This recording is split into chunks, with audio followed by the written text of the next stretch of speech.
These victims aren't white. They're not considered white. In fact, they are of an ethnicity and of a nationality that, in this part of the world, quite often lies at the very bottom of the hierarchy. Um, there are many situations in which simply the use of the word Palestinian is considered offensive. Um, there's this shop in New York called the Gaza Cafe, I think, and there's calls to shut it down because it has the word Gaza in the name. That's enough, right? So, which is my roundabout way of saying that one of the central reasons is just plain racism, just the plainest possible racism. Um, these victims aren't white. They're not considered white. The other, I think, is that this has been going on in one form or another for the better part of 3/4 of a century. And so there is genuinely, I think,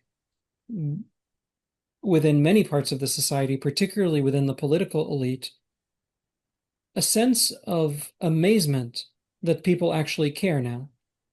Why do you care now and not over the last 75 years? I think there's a sense that it has been so okay to completely not care about the plight of the Palestinian people for so long that it can almost withstand any amount of barbarism.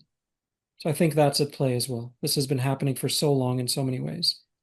On October 6th of 2023, a report came out detailing how that year had been one of the deadliest in history for Palestinian children. As best I know, not a single media outlet in this part of the world covered that report. Certainly not a single major one. So it has been ingrained that these are just people that you don't have to care about. You don't have to consider them human. I think that's a part of it. But I think another, maybe even deeper part is what it would require of somebody living in this part of the world in terms of self-reflection if they were to be opposed to this. Because the state that is carrying out this mass murder is, first of all, funded by my tax dollars. It wouldn't possibly be able to do this without the weapons that are coming from the part of the world I live in. And it is engaging in exactly the same kind of violent colonialism that is at the heart of how this country was founded.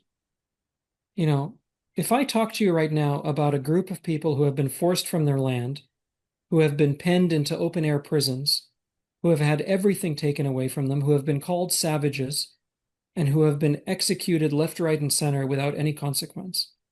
Am I talking to you about the Palestinians, or am I talking to you about the indigenous population of North America? Right? The playbook is very, very similar.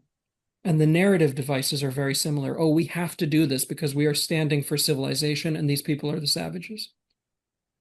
And so it wouldn't be just like condemning some faraway, unrelated evil.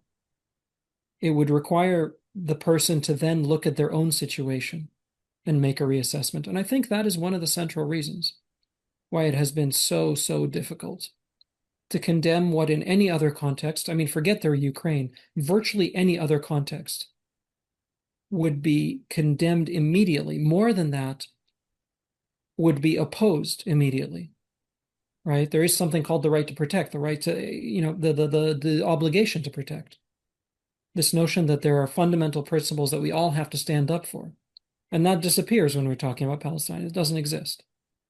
So I think those are some of the reasons, but there's probably plenty more.